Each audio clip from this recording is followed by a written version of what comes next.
KZM, so we can't see it. Both of those masts are going to pull away just before launch. Quick word about the ignition sequence. We switched the engines on 19 seconds before launch. That's because we throttled them up slowly to check everything's working fine. We're coming up to the 1 minute mark. We are live at the Guiana Space Centre. We're launching CSO-1 for the French Space Agency, CNES, and the French Defence Procurement Agency, the DGA, built by Airbus as prime contractor, and with help from Thales Alenia Space for the all-important optical instrument. And we're travelling on board the 20th Soyuz to launch from the Amazonian jungle, and the last launch this year from the CSG. À tous de DDO, attention pour -1 minute. Our best wishes to all the teams. Top, H0 -1 minute.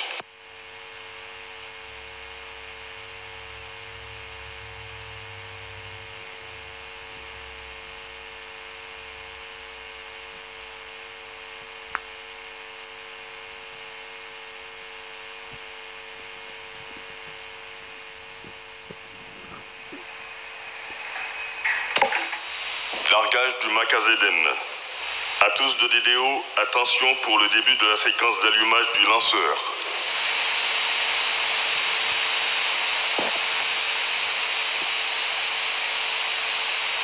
Top. À 0-20 secondes. Largage du Macazeden. À tous de DDO, attention pour le début de la séquence d'allumage du lanceur.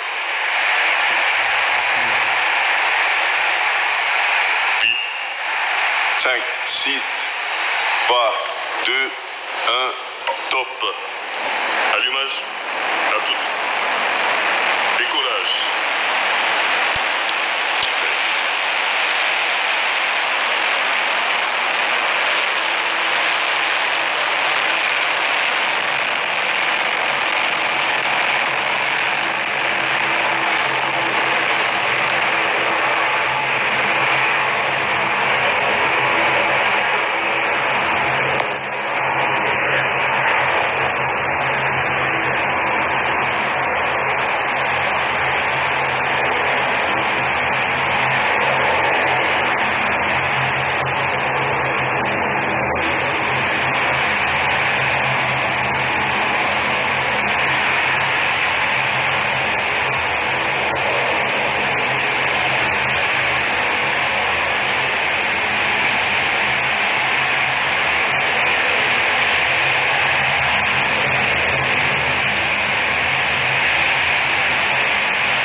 Paramètres bord sont normaux.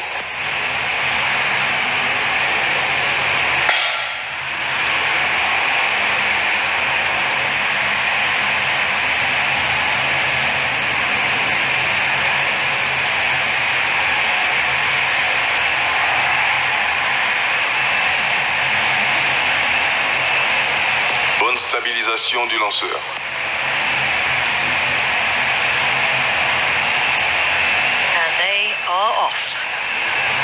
They are off. CSO-1 has started its journey. Les moteurs du second et du premier étage fonctionnent nominalement. Soyuz blazing a trail across the skies here at the Guiana Space Centre. Heading out north over the Atlantic. Superb images there of the boosters being jettisoned. See how they twist and turn, all part of the plan. And that's what it looks like from up there. We had cameras on a previous launch. And we're now looking at the dot in the middle there, the engine of the main stage, which is propelling us towards space. The Soyuz flying away from us. Superb images there. Very lucky to have clear skies. And he's telling us that the second stage is burning nominally. Everything is going according to plan.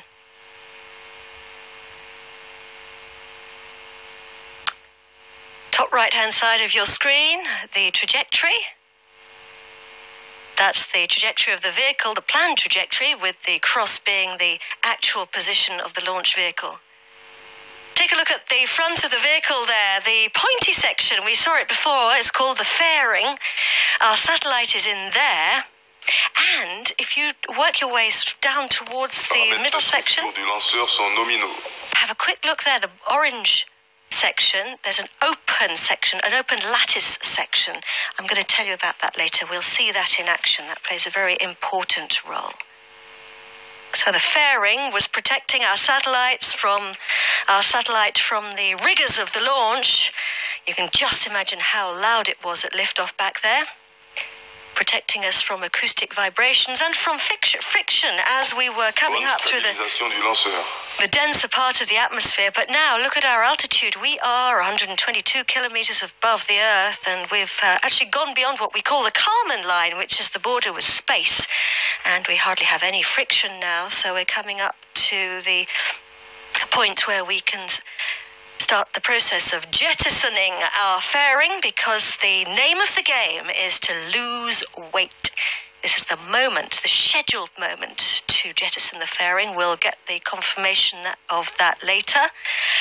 Oh, look at that. It's great, those images from previous launch. And we have confirmation that the fairing has been jettisoned, and we can see our satellite exposed to space for the first time.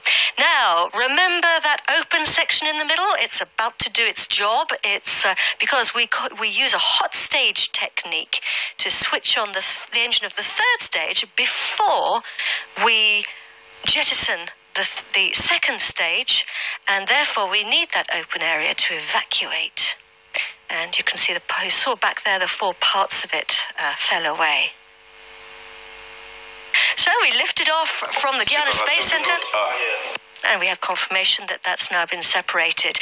The tracking station here at the Guiana Space Center is called Galileo. You can see it there, and you can see our flight path. The little sort of star, if you like, is our launcher, heading up towards the next tracking station, which is Bermuda.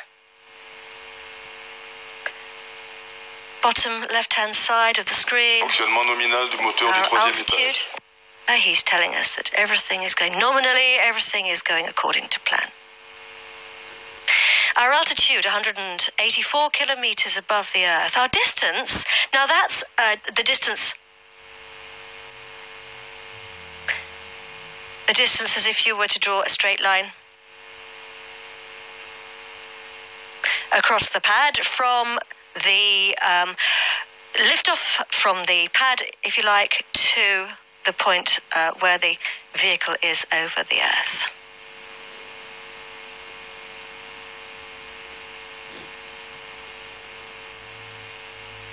And our speed on the bottom right. Our speed on the bottom right. Lanceurs sont nominaux. Everything going according to plan. Our speed for 4 kilometers and 4.64 kilometers per second, ladies and gentlemen. Let's just say that again. We are flying nearly 5 kilometers per second, not per hour. Here's an overview of what's going to be coming up and the major milestones. After lifting off from the Guiana Space Center, the flight of the 3 lower stages of Soyuz will last about 9 minutes. Then the upper composite, made up of the Fregat upper stage, the adapter, and the CSO-1 satellite, will separate from the 3rd stage of the launcher. The 3 lower stages and the fairing will drop off into the sea. Fregat will perform 2 propulsion burns before the separation of the satellite. First burn of about 9 minutes, followed by a ballistic phase of about 35 minutes. And a second burn of about 1.5 minutes, followed by a second ballistic phase of about 5 minutes. The CSO-1 satellite will then be separated on its dedicated orbit 1 hour and 44 seconds after liftoff. At the end of its mission, Fregat will be placed on an orbit safely below the satellite orbit thanks to one more ignition of its engine. So that's what's coming up. Now, our flight path takes us north, heading up over the Caribbean, along the east coast of the US. We cross the Arctic, and we come back down to the southwest coast of Australia, where we'll be starting the process of separating our satellite. The whole thing takes roughly an hour. We heard an overview of that from Stefan Israel earlier. We're using telemetry to track our vehicle. Basically, for anyone who's not familiar with that, during the flight, Soyuz sends information to the ground stations along its path, and they then send that data here to the teams at the Guiana Space Center. And this allows them to monitor the flight in real time, so that's how we get the confirmations that the range operations manager is calling out, and it also allows them to make an evaluation afterwards. So this is the scheduled moment for the third stage to burn out and be jettisoned. We'll wait for the confirmation of that. Séparation partie haute. And we have the confirmation that it has now been jettisoned. And we're seeing... Acquisition de la télémesure lanceur par la station des Bermudes. And we also have confirmation that we've now picked up this signal at the tracking station in Bermuda. That's in the Caribbean, in the Caribbean ladder of islands. And we're seeing key moments happening as they are scheduled to happen at the time they're scheduled to happen. We get the actual confirmations of those from the range operations manager just a little bit later. That's perfectly normal. It's because the data from the launcher has to go via Moscow for validation before arriving here at the CSG. Premier allumage de l'étage frégate. And he's just announced that we've had the switch on of the frigate upper stage engine. That's what it looks like up there. Frigate is that gold structure. That's what's left now of our launcher. And it's switched its engine on. So we're really starting the next phase now of the journey. The frigate upper stage is a little bit like a taxi driver. It's taken the wheel, and its job is to deliver our satellite to its drop-off point in space. And we call that special place the separation orbit.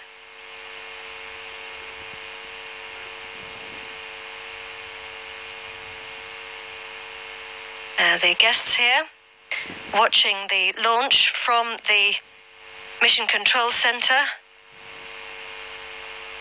Now, if we just take a look on the right-hand side, you can still see the image of the frigate upper stage. So we're looking here, the gold structure frigate. In the middle is the dispenser, and then on the left-hand side, we could see our satellite. And there you can see on the right-hand side our trajectory on the top, and our flight path, if you like, a sort of a visualization of where we are on the planet. We're in the range of the tracking station of Bermuda. We're flying out across the Atlantic, heading north towards our next tracking station, which will be the St. Hubert tracking station. That's in Canada. That's going to be the next tracking station to pick us up. And the CSO satellites are the orbital space component of a program called MUSIS. We'll be finding out more about that later. But in the meantime, the satellites will replace the French Armed Forces Helios satellites. And they are high-resolution. The CSO satellites are high-resolution reconnaissance satellites, which will give the military detailed images of what's happening on the ground. And the CSO program is for the French Ministry of Defence's procurement agency, the DGA. We're going to hear from them now. Today, military space applications are clearly vital for assuring our independent strategic decision-making capability and the conduct of military operations. That's why the defence spending plan for 2019-2025 intends to devote a significant budget to them. In 2022, we're going to renew most of our military telecommunication satellites, signals intelligence satellites, and of course our observation satellites, as we're already doing with the launch of CSO from French Guiana. We'll then be orbiting 2 more CSO satellites, the third of which is planned to launch on the new Ariane 6 vehicle in development.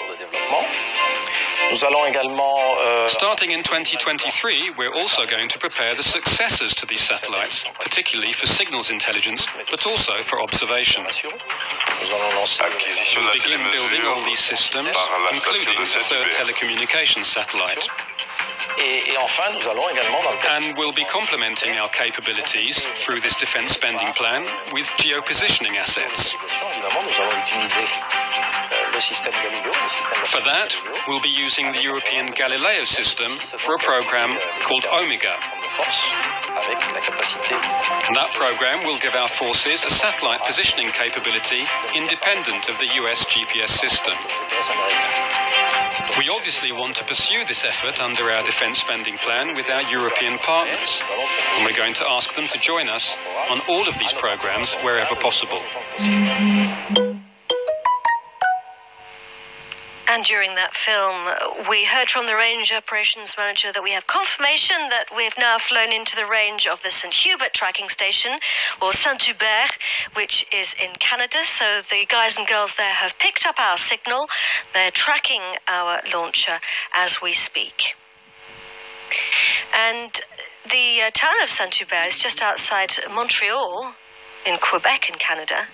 And the aerospace industry, I believe, is very important there. Apparently the Canadian Space Agency has its head office in the borough.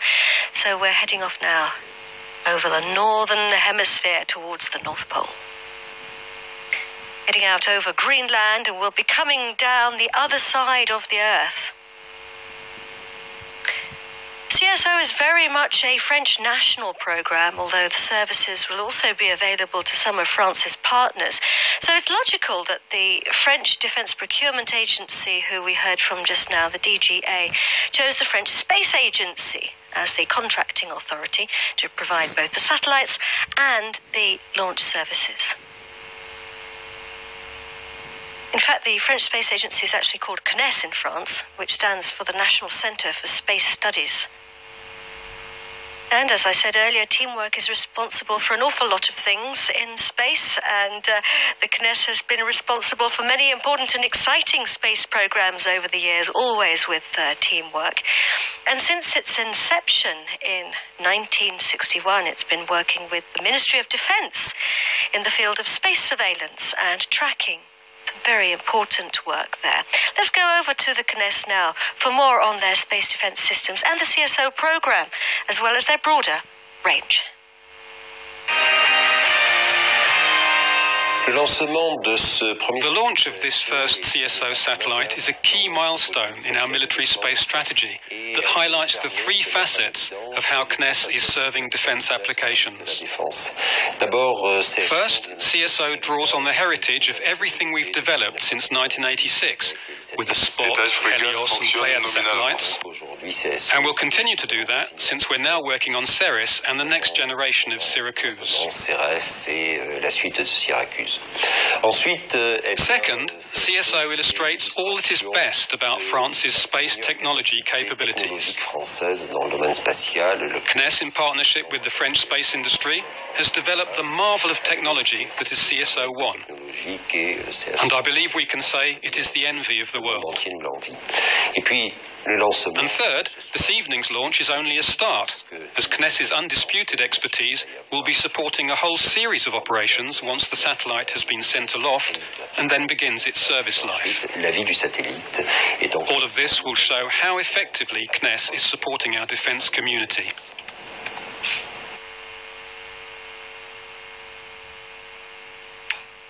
Wonderful, isn't it? Some really fantastic programs there. Really high-tech and very, very exciting work that's being done by the men and women in the space world. And here we are looking at these beautiful images of our satellite attached to the upper stage there. We saw them. Look on the right-hand side of the screen. You can see it there. Just a quick description of what we're looking at. The frigate upper stage to the left, which is burning its engine.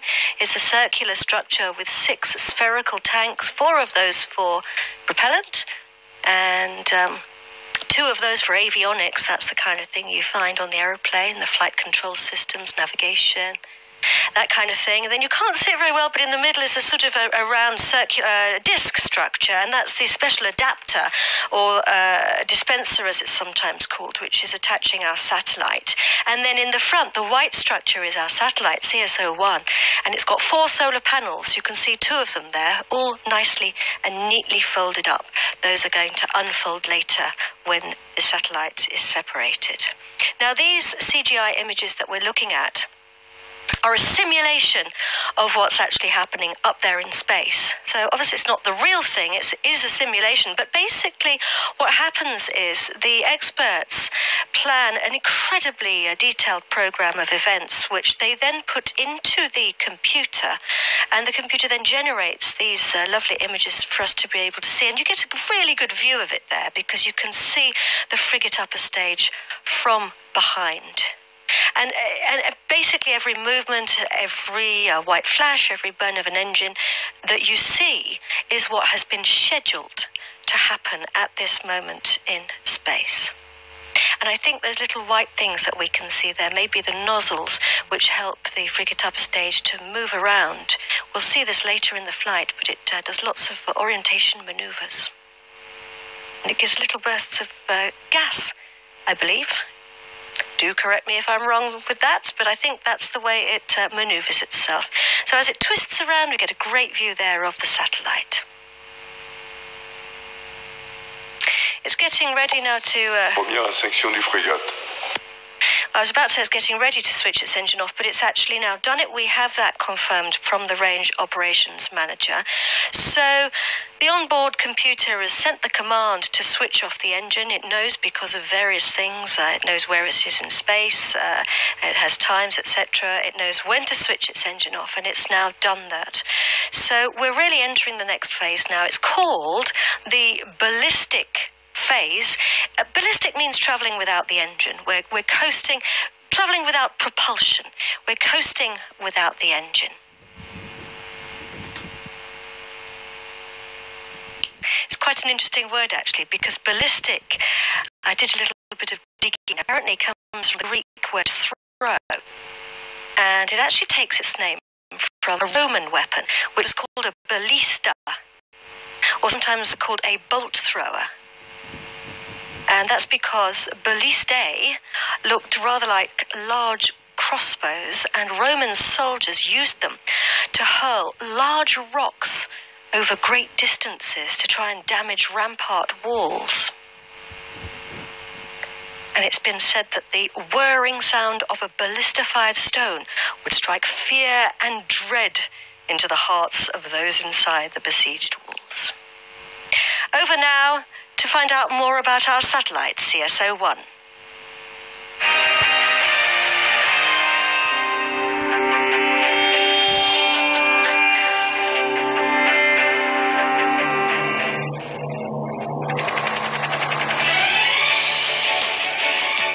In the domain of national security and defense, space assets give France an independent situational awareness and decision-making capability while boosting operational effectiveness. They are vital to the conduct of military operations. Hundreds of operators use imagery from our military satellites to do their job every day. More than 50 satellite telecommunications stations are deployed every year to link mainland France to theatres of operations. Nearly 2/3 of weapons are fired at targets located from satellite images and guided by a satellite-based positioning system. The renewal of armed forces starts here. The 2019-2025 Defence Spending Plan reaffirms the importance of space and provides the resources to completely renew the nation's military space capability. This renewal cycle gets underway with the launch of the first CSO satellite in December 2018, leading off the new generation of military observation satellites designed to meet the armed forces' growing needs. The constellation of 3 identical satellites will be deployed by 2022, replacing the Helios 2 satellites currently in service. Space-based observation is designed to complement ground, surface and air systems and assist in detecting, locating, reconnoitering and identifying any military target of interest, as well as to generate data for intelligence, targeting or geography. These missions are accomplished day and night in all weathers and all around the globe, within timeframes geared to the pace of operations. The CSO optical constellation has been developed in close partnership by DGA and CNES for distinct operational missions. The first mission is reconnaissance, performed by 2 satellites orbiting at 800 kilometers to enhance coverage, acquisition and revisit over theaters of operations.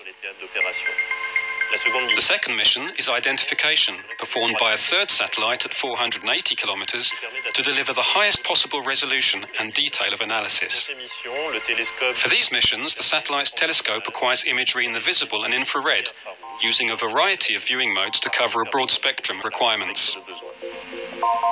The satellites are operated by CNES from Toulouse, where it positions and keeps them on station, draws up their work plans, and conducts image quality control.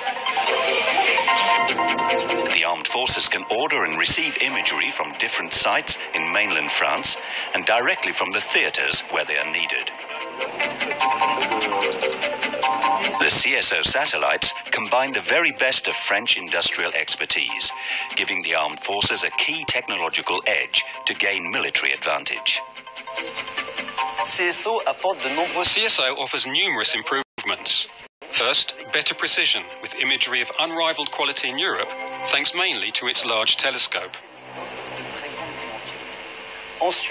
Second, more capacity, with more images acquired per orbit and per day. And above all, greater agility.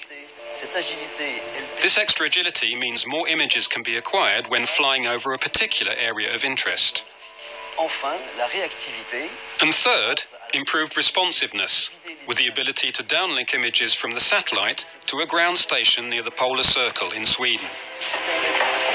This significantly shortens the time from request to delivery.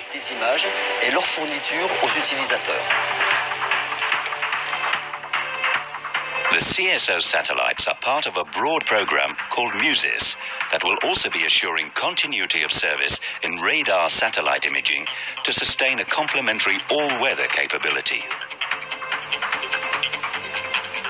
This additional capability is currently provided by bilateral cooperation agreements that give France access to data from the German SAR-Lupe and Italian Cosmo Skymed systems. For MUSIS, similar cooperation arrangements are in place to secure long-term exchange of data from CSO and the new generation SARA radar satellite for Germany and second generation Cosmo Skymed for Italy. The CSO system is also open to other partners. Sweden and Belgium have already joined the CSO community, and France is actively engaged in discussions with other nations to extend it and consolidate Europe's space intelligence capability in the years ahead.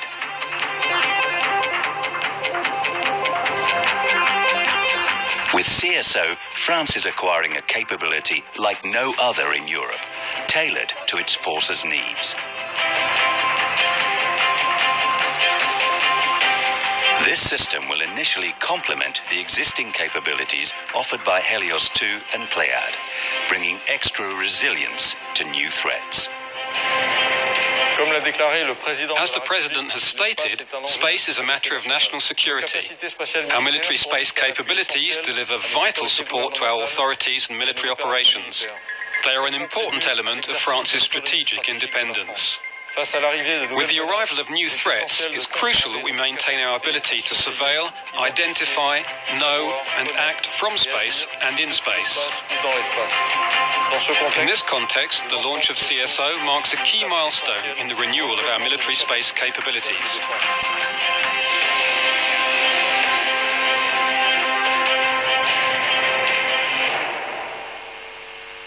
Very exciting and very inspiring. Now, just to let you know, we've gone out of the range of the tracking stations, so we're in a period for about 31 minutes of being out of the range of the tracking stations, all very much part of the plan, and that's why we don't see the details on the bottom of the screen giving us the information, because we're not receiving the telemetry at the moment, and that's all perfectly normal.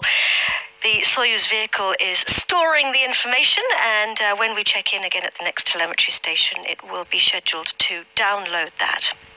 Now, spacecraft have lots of jobs, as you well know. For example, things like communications, internet, saying hello there to the camera.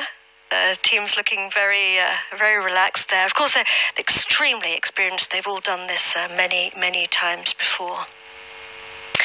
And then other jobs of satellites and spacecraft. Well, things like looking deep into our universe, trying to understand who we are and where we've come from, traveling out into the solar system to land on other planets and even try and bring some home. And of course, looking back at Earth to understand our own planet. We call that Earth observation. And it's hugely important, because you can see things from space that you can't see from Earth. So space plays a vital role in monitoring things like the ice caps, the oceans. And it plays a hugely important role, of course, in the military. Let's take a look at the history of military observation from space.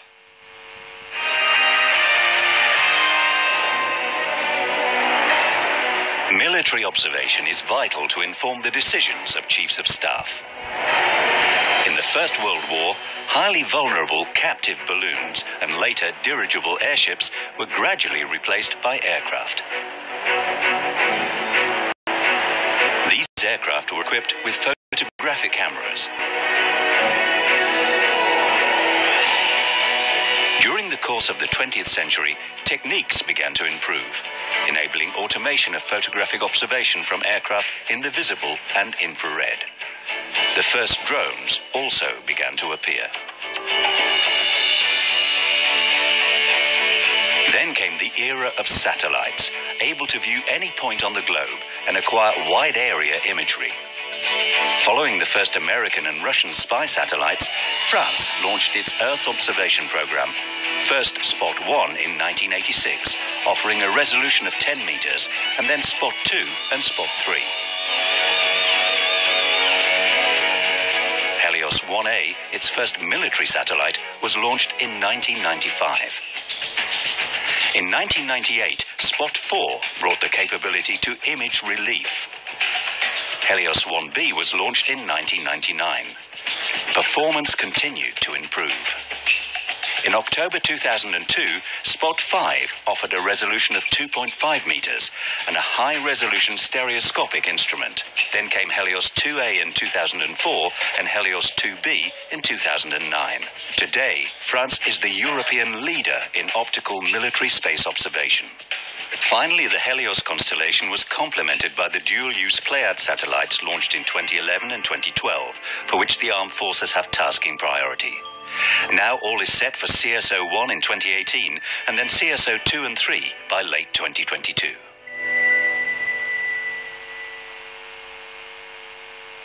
Indeed there. So going back through the different satellites which have been launched for the military, bringing us up to today, the beginning of the CSO program with the launch of CSO-1. And of course we've been hearing that the constellation will eventually consist of 3 satellites with 2 different missions from 2 different orbits. So CSO-1 is part of the reconnaissance mission. It's extremely high-resolution images from an orbit of 800 kilometers above our Earth. That's where we're heading towards now.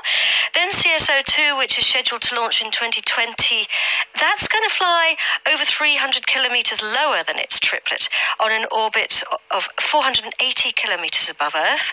And its mission is a bit different. Its identification is going to be providing high-resolution images and giving a huge amount of detail.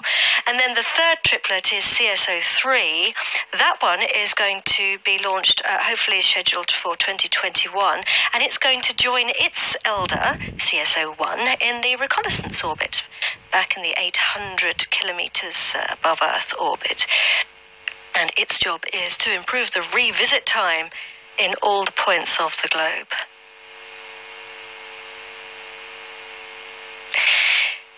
Now, due to CSO's location in space, CSO-1's location in space, 800 kilometers above Earth, it's been given some unique ability. In fact, it's a first technologically. Let's find out more.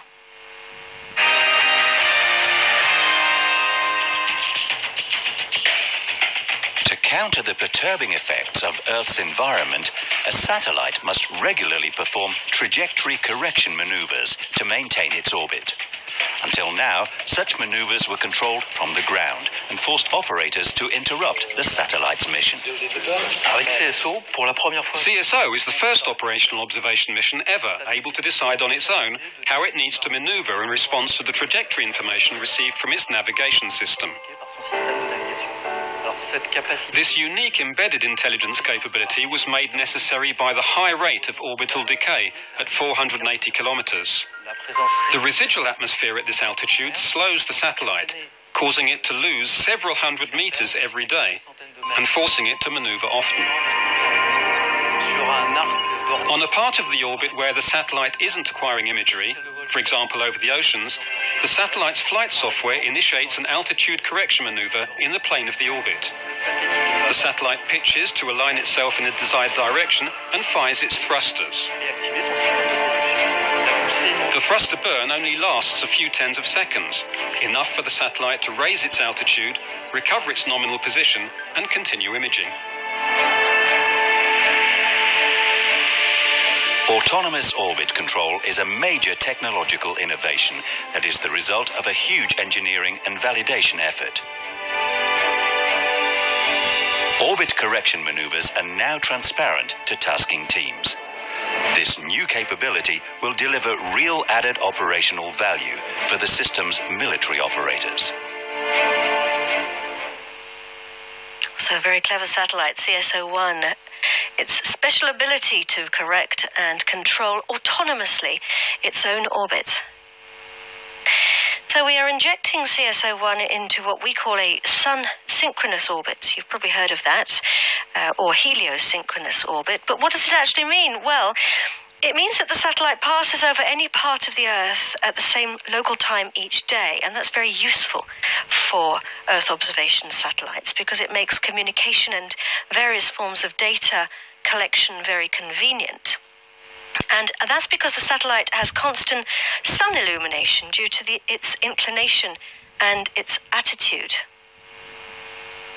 And of course, for a satellite that's taking images, the consistent lighting is very, very useful.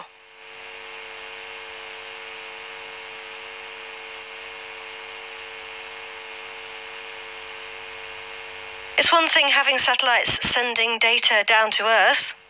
It's another thing getting that data to the people who need it. You can just imagine how much information comes down from satellites.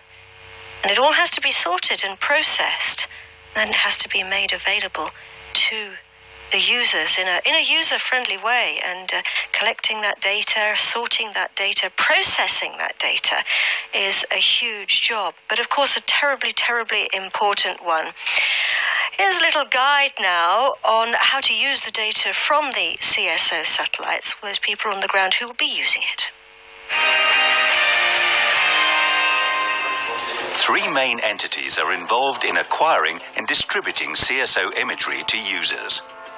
The main user center in Creil, connected to partner user centers, this center has a direct receiving station. The control and mission center in Toulouse, and a polar receiving station in Kiruna.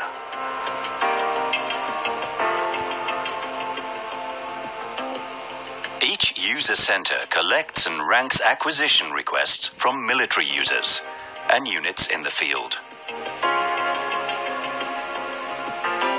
These requests are then forwarded to the mission center via the nerve center in Creil, the gateway to the CSO system.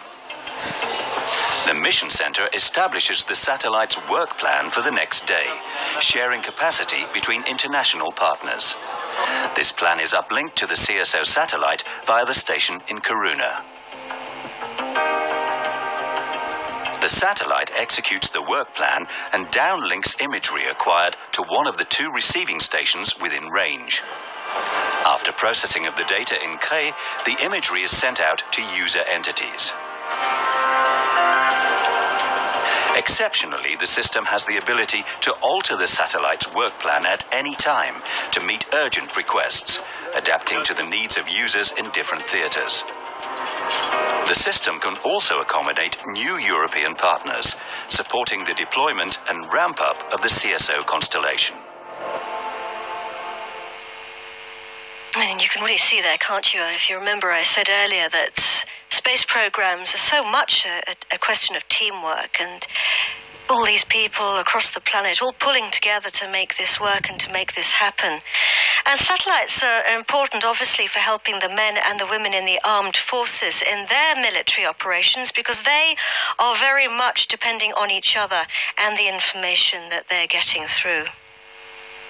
Arianespace plays a very important role in getting those satellites into space, and CSO-1 will be the 69th satellite to be launched by Arianespace for military use, and will also be orbiting CSO-2 and CSO-3, of course, the 3 triplets in the constellation. The third one will be actually on board the new heavy lifter, Ariane 6-2, so that's going to be very interesting and very exciting. It's vital for the military to know what's happening at any time of day and night, and CSO-1 can do just that because it has day and night acquisition. It can provide very high-resolution imagery in both daylight and in the infrared, so that is important. And even though the CSO satellites are French, their data will also be accessible to their European partners. So those are in countries like, for example, I believe Germany, Sweden, Belgium, and I also think Italy.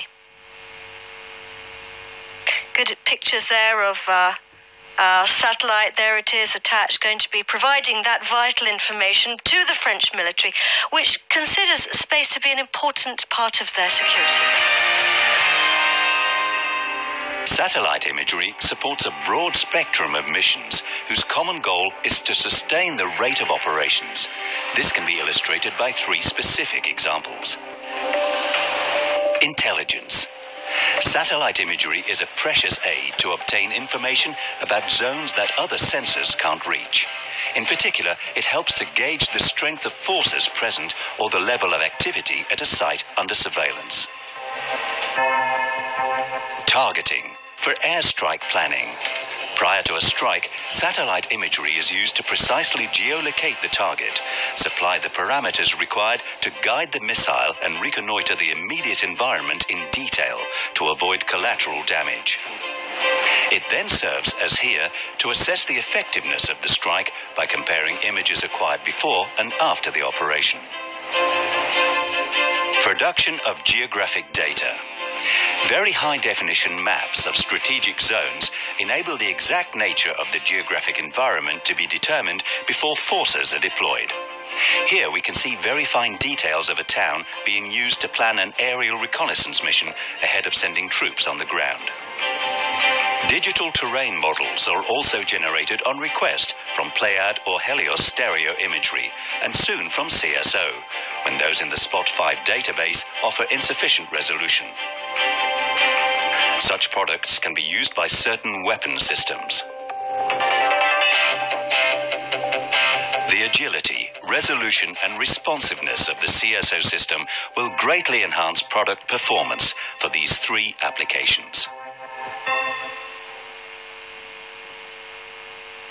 Looking here at the Space Center, the Guiana Space Center back there, and here in the Mission Control Center, the team's looking very relaxed.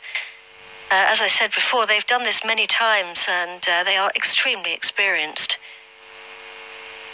41, coming up to 42 minutes into the flight of CSO-1 to its orbital slot in space, getting closer.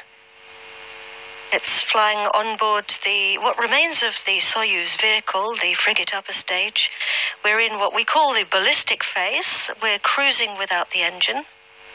And we're outside the visibility of the tracking stations at the present time, all perfectly planned. You can see our flight path there. Rather lovely image of the Earth turning. We lifted off from South America.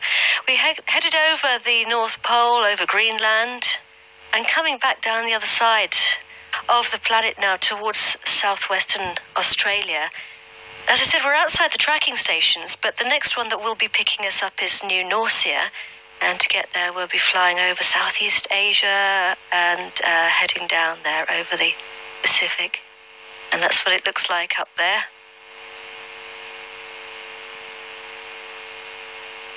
Every satellite is made by a group of industries working together. It's called a consortium. And CSO-1 was built by a consortium led by Airbus Defence and Space as prime. We're going to find out more about the satellite that they've developed. They've given it some very, very clever technology.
Today is the 123rd satellite that Arianespace has launched for Airbus.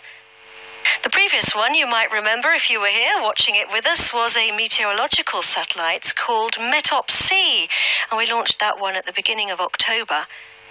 That was for an organisation called EUMETSAT, which supplies data from space about Earth's climate. So hugely important, and also a very important satellite for improving weather predictions. And Arianespace's order book currently has 21 more satellites to launch. So it's busy times ahead, ladies and gentlemen. Watch this space. Now we're looking here at Jean-Louis Gall, who is the CEO of Thales Alenia Space, and the clue to what CSO does is in its name, the optical space component. And optical refers to the state-of-the-art optical instrument on board our satellite, and it is indeed Thales Alenia Space who built it. They're experts in optics and remote sensing. And in fact, satellite optical remote sensing is very much a French domain of excellence. You can see our satellite, the star, as our launcher bringing us down over the other side of the Earth.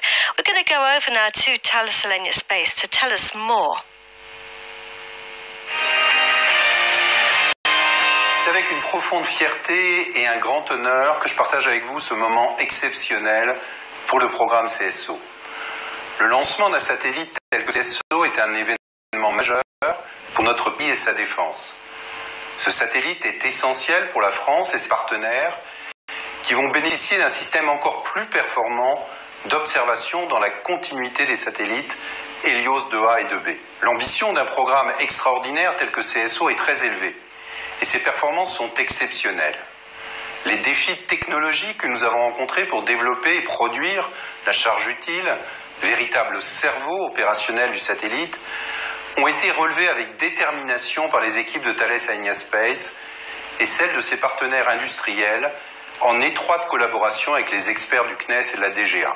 Je tiens à remercier l'ensemble d'entre vous qui avez œuvré à cette réalisation exceptionnelle de la communauté spatiale française. Thales Alenia Space a pu ainsi consolider une expertise unique en Europe dans le domaine du développement et de la production des instruments optiques.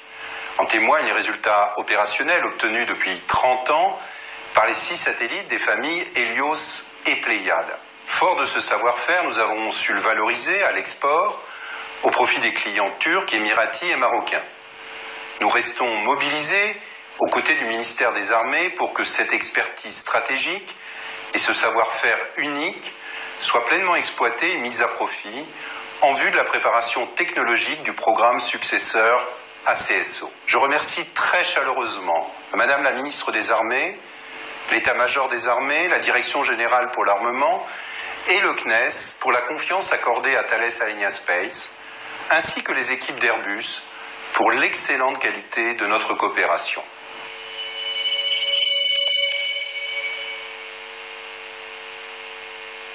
It was a great privilege to hear from the industrial teams. It's such a remarkable feat of human engineering, building satellites, building equipment, as involves such tremendous levels of expertise, and the men and women across Europe working on these programs are quite remarkable and deserve, I think, a huge slap on the back. I hope everybody feels very proud of themselves for the huge achievements.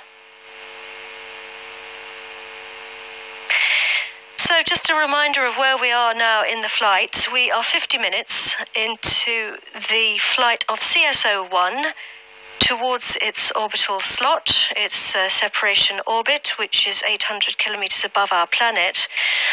We're in the ballistic phase. We're traveling without the engine at the moment. We're traveling without propulsion.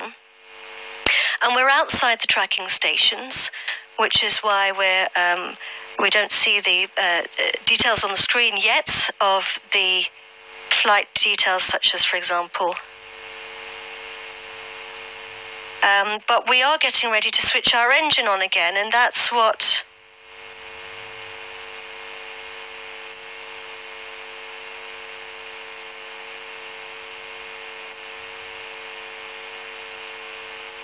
and the range operations manager there giving us information about the switching on of the engine, which we're getting close to. Lovely CGI images there, the simulation of what's actually happening in space, so that we can really visualize it. All these predictions put into the computer to show us what's happening in space. And we have teams here at the CVI. Now, this is the building. It's called the CVI, which means this Real-Time Visual Control Center. And these are the guys and girls here at the Guiana Space Center who are receiving the information from our launcher. Basically, just to remind you, the way telemetry works is the launcher sends information to the ground stations. And now we also have, because of course Soyuz is a Russian vehicle, we have our teams here as well in Moscow. We're looking here at TSUP, which is the control center in Moscow. It's great to have these pictures from our teams there, and that's the big screens in the Moscow control center. Acquisition de la télémesure lanceur par la station de New Norcia. And he's confirming that we've picked up signal now at the new Norcia tracking station. So all those teams, both in Moscow and here at the CVI, who are receiving the information, are all concentrating really hard at this point, because I believe that the launcher will now be downloading information, because the frigate upper stage, during the period when we're outside the vision, if you like, of the control centers, stores the information, and then when it comes back into the next tracking station, which is just done, it'll be downloading all that info, all that data, to New Norcia, who will then be sending it to the CVI via those teams that we saw in Moscow. So we've got information bouncing around the globe. It's very exciting.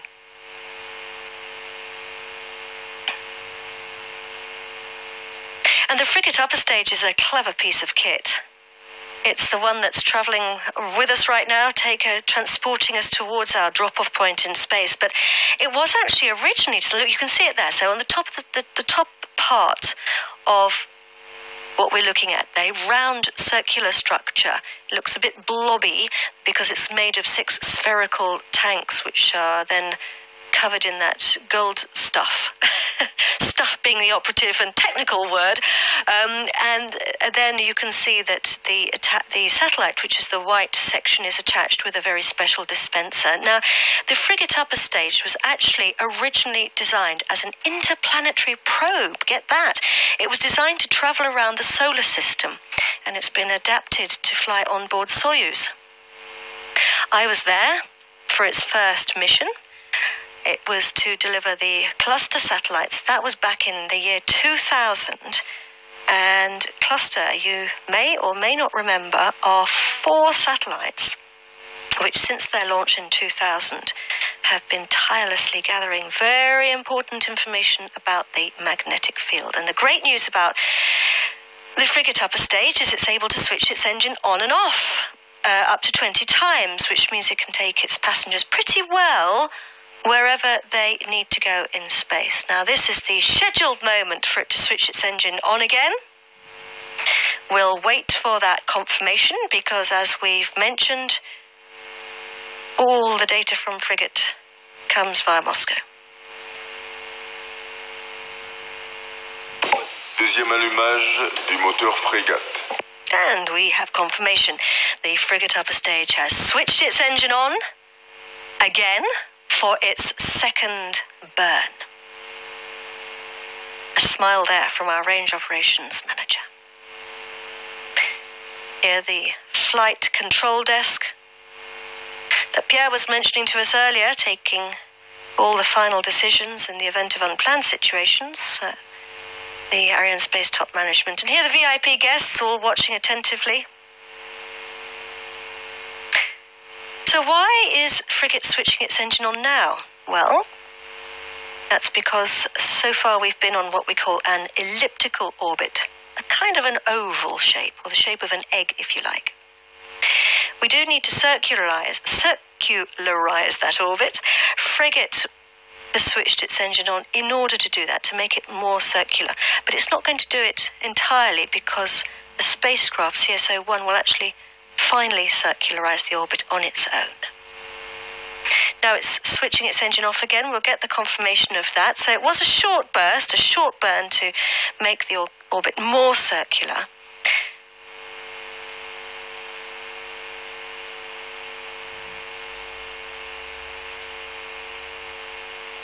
Waiting from the confirmation of the engine switch off from the range operations manager. Engines like to run down their fuel slowly.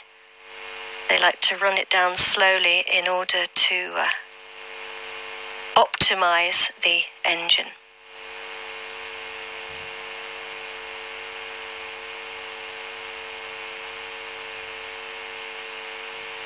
CSO-1 Deuxième extinction de l'étage frégate. And there we have confirmation there of the frigate upper stage switch off. As I was saying, CSO-1, one of 3 satellites in a very important constellation for the French military and the partners of the military, the French military. So I'm sure that the armed forces, the teams on the ground, are going to be very excited watching this launch for their satellite, which is going to be giving them all kinds of very, very important information. So we were saying earlier that CSO-1 has 4 solar panels. You can just see one of them on the right-hand side of the screen. Those will be unfolding once CSO-1 is separated. You can see 2 of those solar panels, 3 of them actually, one to the left, one on the top and one of them on the bottom. Now those are all important, of course, because once they unfold, they allow the satellite to generate its own electricity. But there are lots of things that happen after separation. We call it the LEOPS phase. Here's what happens. Once launch and separation has been completed, the satellite will autonomously deploy its 4 solar arrays so as to secure recharging of its battery as early on as possible, whilst allowing the satellite to gain a stable and controlled attitude. We'll then gradually configure and switch on the vital functions of the satellite whilst checking they work flawlessly every step of the way. Then, orbital positioning maneuvers will be carried out so as for the satellite to reach its final operational orbit in the next few days. At the end of this phase, we'll start in-orbit acceptance tests, allowing us, ACNES, to make sure that the satellite is fully operational and can perform as planned, along with the ground facilities and human resources required to fulfill the mission. In a few months' time, we'll then transfer the control programming operations onto those defense operatives who will then proceed with their imaging mission. So those are the things that are going to be happening once separation has occurred, and separation is scheduled for a couple of minutes' time. And some people like to call this phase the space ballet. It doesn't look much like a ballet up there right now, but it's called that because it involves a lot of very, very carefully planned orientation maneuvers, basically just to explain things for anyone who's not familiar with a launch. When we separate a satellite, we have to separate it onto a very specific orbit in the correct attitude, the correct orientation, basically the correct position, if you like, in space, so that it can either, some satellites have to travel on their own after that to another orbital position, sort of thousands of kilometers above our planet, but CSO-1 will be remaining on its orbital position, but it still has to do things. It has to, as we saw there, it has a whole set of procedures that it has to undergo. So in order for us to position the satellite in space in the correct orbit, the upper stage orientates itself. And that's why it's got those little nozzles, the white little things that we can see on the frigate upper stage. Frigate being on the right-hand side, the middle section being the adapter, and then on the left is our satellite.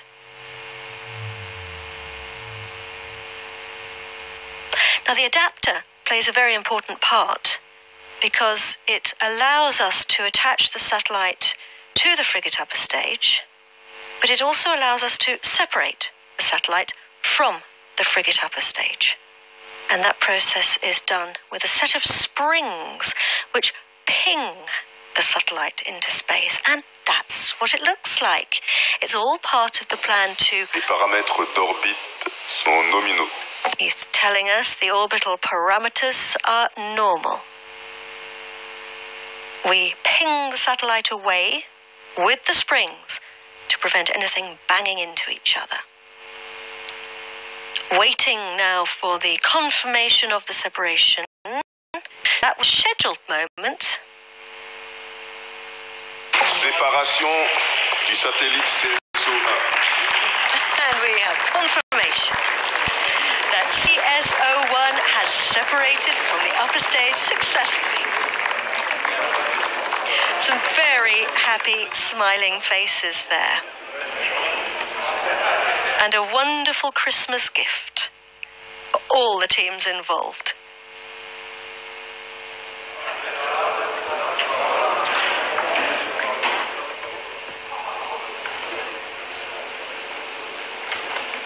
All the teams there have been working extremely hard for this moment today. Now, for some people, the job is over because the satellite is separated, but for some, the job is just beginning. The teams on the ground who are operating the satellite, they are taking charge now of their baby and watching it carefully, monitoring it carefully as it goes through all the next phases. Some very happy faces here. From the French Armed Forces, from the teams involved. These are the Airbus teams, Airbus Defence and Space, who were in charge of the building of the satellite, leading the consortium. Lots and lots of industrial teams involved, of course, in contributing all the different elements to the satellite. They were in charge of the whole thing. And here we have the VIP guests watching in Paris. An important moment for the French Armed Forces, and of course the official speeches.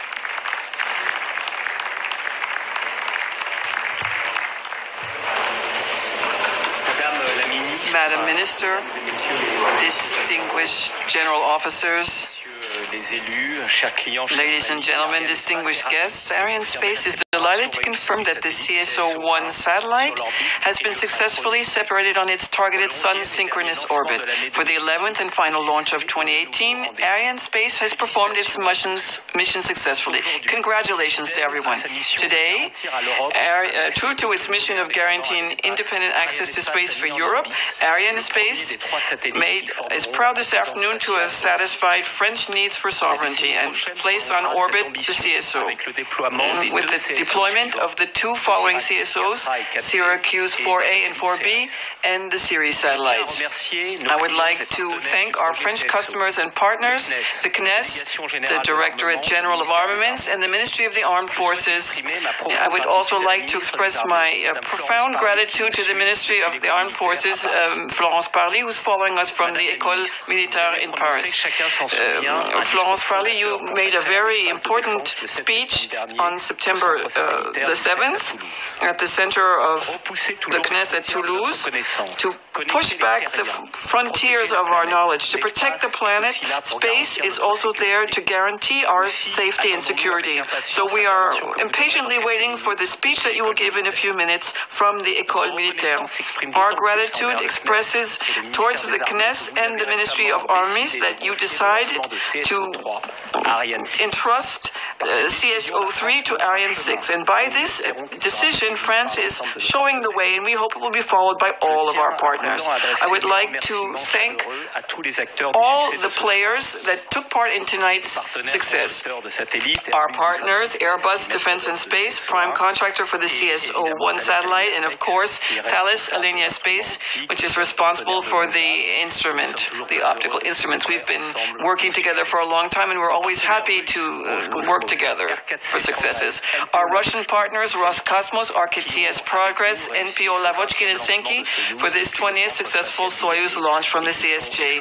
And they are extremely faithful and reliable in our collaboration. I would also like to thank the CNES, our partner on a daily basis here at the CSG, as well as our subcontractors in French Guiana and all the employees of the launch bases, and of course all the military forces that were mobilized to guarantee our safety here.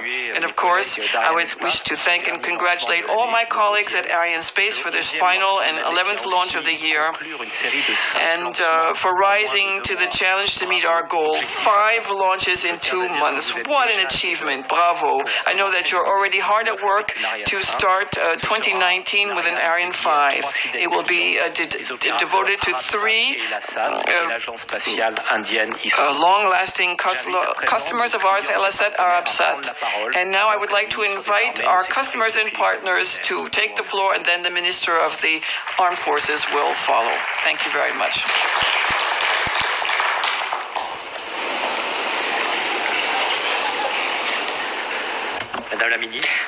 Madam Minister, distinguished guests, dear general officers, dear friends, Airbus is very proud today as prime contractor of the programs and in collaboration with all our industrial partners to have enabled launch and to have contributed to the launch of CSO-1. We'd like to thank you for the trust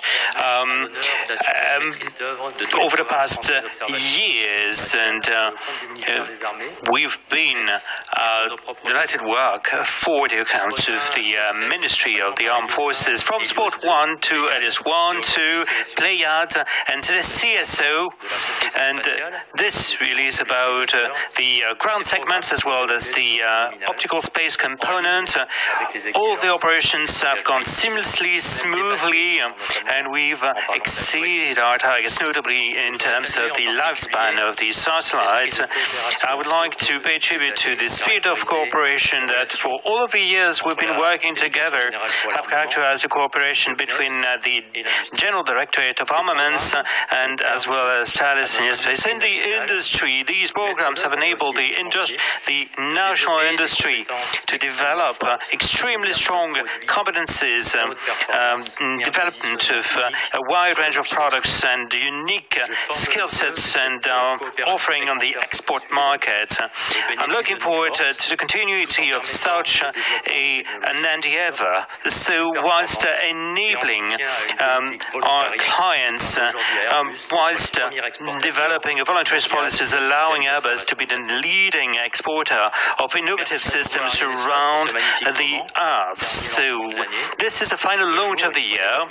So this was a daytime launch for Airbus. This is the 19th satellite launched in 2018 with a total of 123 satellites launched on board Arianespace satellite launchers. This is the result of long-standing cooperation, and we are preparing 2019 with the launch of OneWeb and a few other such launches going forward. So finally, I'd like to pay tribute to all of the industrial partners, notably Thales Alenia Space and all our OEMs and contractors who've contributed over the years and today once again to the integration, the testing and the operations leading to this fantastic satellite, namely CSO, and we're looking forward to the implementation and operational support of CSO and the optical space components. I'd like to thank all the teams in Toulouse, Cannes, and in all of the industrial sites in France, Europe, and beyond for their engagement, their passion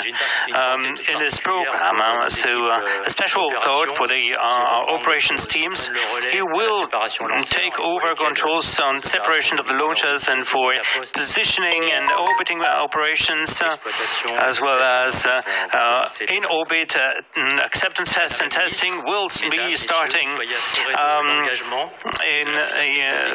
in the very near future. So we would like to thank all the teams in developing and supporting space systems for the benefit of the French and European armed forces. Thank you.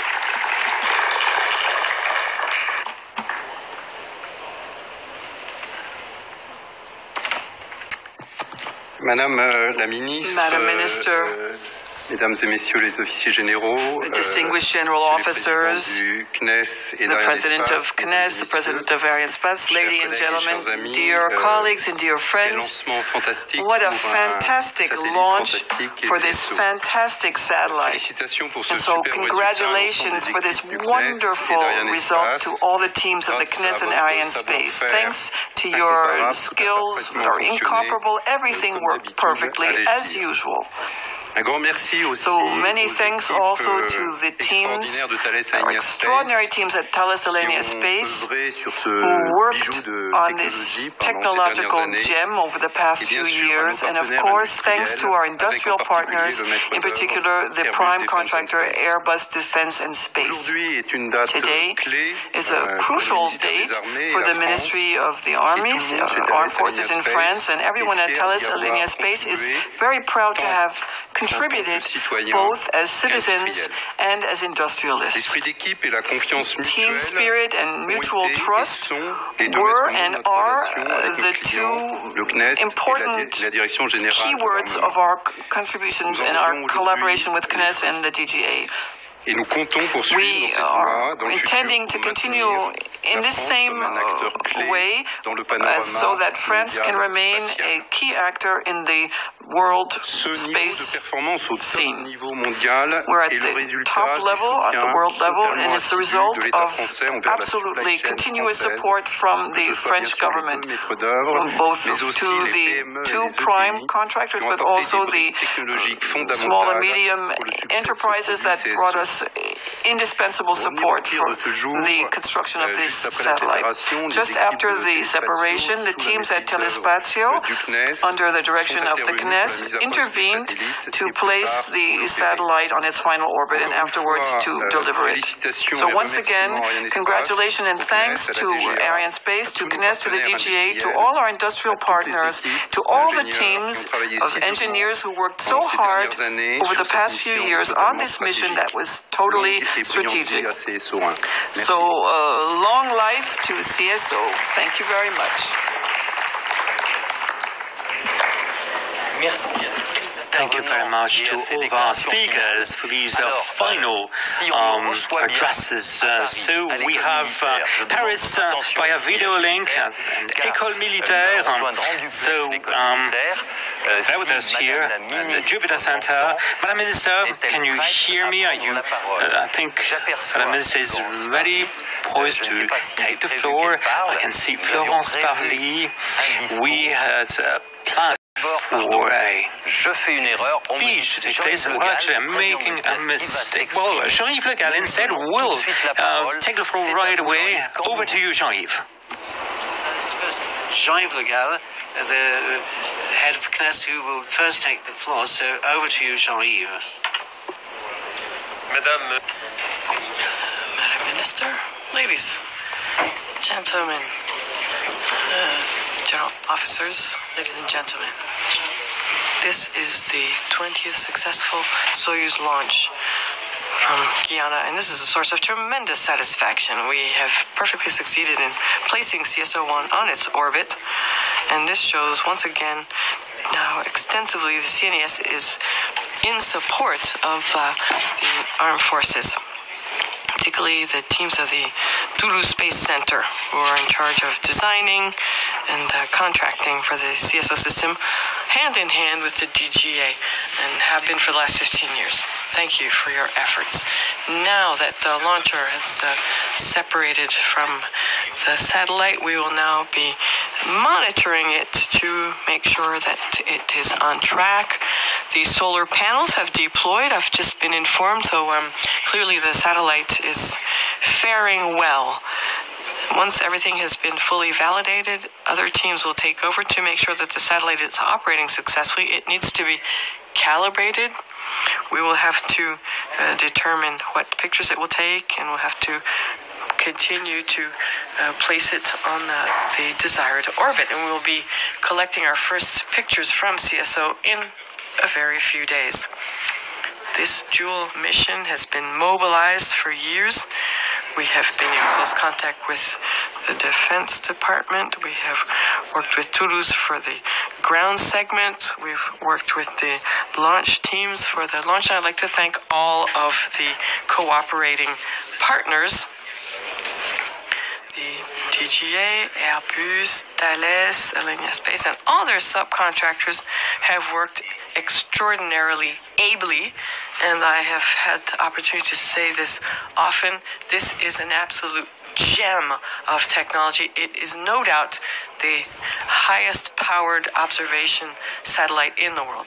Starsat, the Russian industrials, all of our Guyanese partners, and the army French army that in Guyana provides the security required for the launch. So I'd like to thank you, Madam Minister, for joining us here this afternoon at the military school and for your unflagging support for our space policy and their support to the CNES. The speech that you made on September 7th marked a milestone in our space policy. The perfectly successful launch of CSO-1 has now really laid the foundation for the future of our space program. Thank you all very kindly, and congratulations all round.